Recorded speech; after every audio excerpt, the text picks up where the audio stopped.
सरस्वती व्यासं ततो जयमुदीरये। मूकं करोति वाचालं पंगुलं लङ्घयते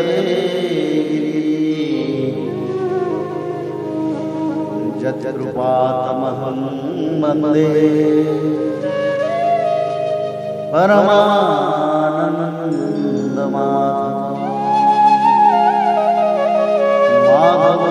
माधवो वाक्यं माधवो हरि परन्ते साधवा नित्यं सकलकार्येषु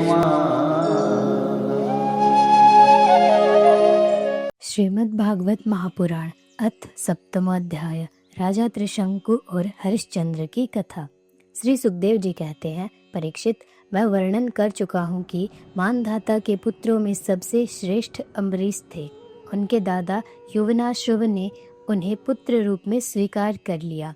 उनका पुत्र हुआ यौवनाश्रव और यौवनाश्रव का हारित।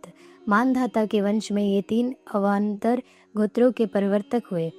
नागों ने अपनी बहन नर्मदा का विवाह पुरुकुत्स से कर दिया था। नागराज वासुकी की आज्ञा से नर्मदा अपने पति को रसातल में ले गई।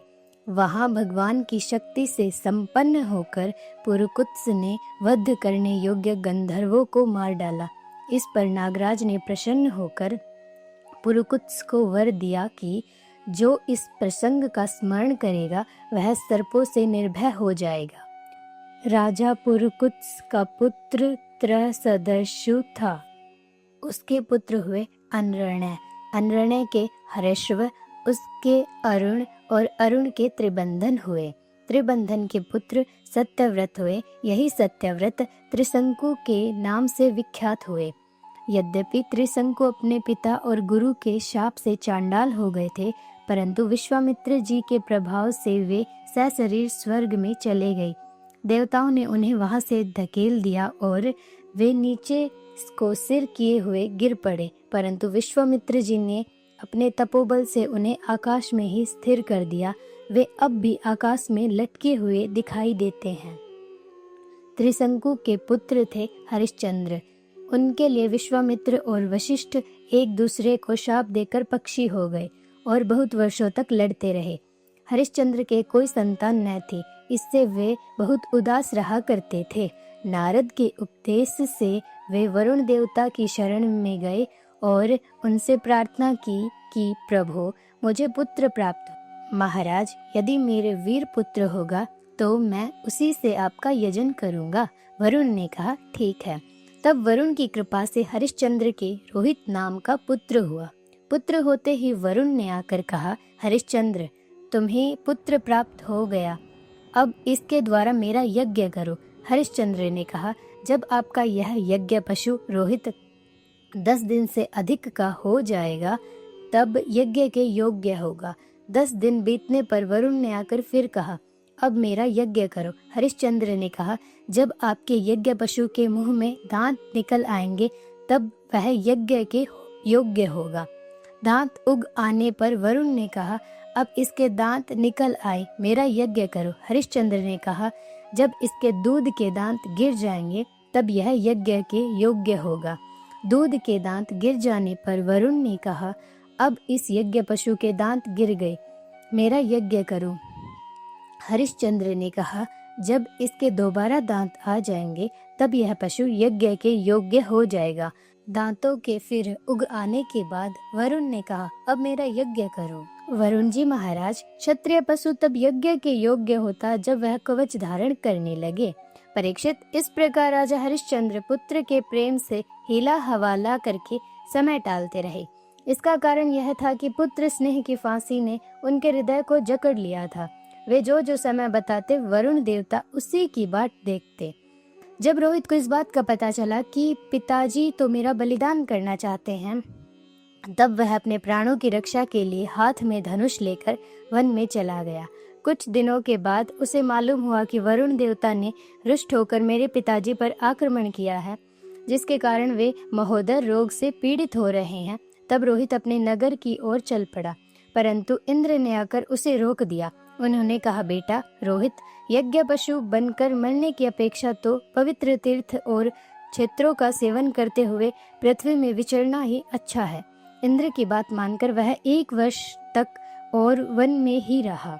इसी प्रकार दूसरे, तीसरे, चौथे और 5वें वर्ष भी रोहित ने अपने पिता के पास जाने का विचार किया, परंतु बूढ़े ब्राह्मण का वेश धारण कर हर बार इंद्र आते और उसे रोकते थे। इस प्रकार 6 वर्ष तक रोहित वन में ही रहा।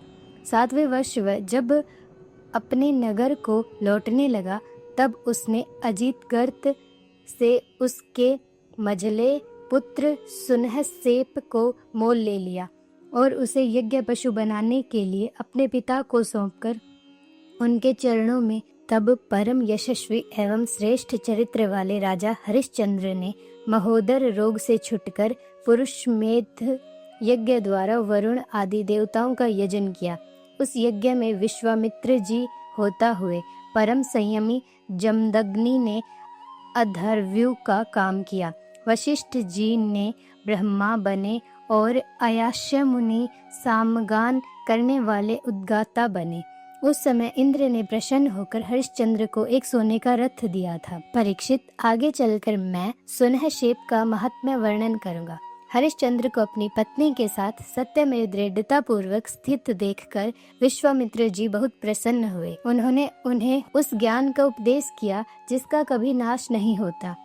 उसके अनुसार राजा हरिश्चंद्र ने अपने मन को पृथ्वी में, पृथ्वी को जल में, जल को तेज में, तेज को वायु में और वायु को आकाश में स्थिर करके आकाश को अहंकार, फिर अहंकार को महतत्व में लीन करके उसमें ज्ञान कला का ध्यान किया और उससे अज्ञान को भस्म कर दिया।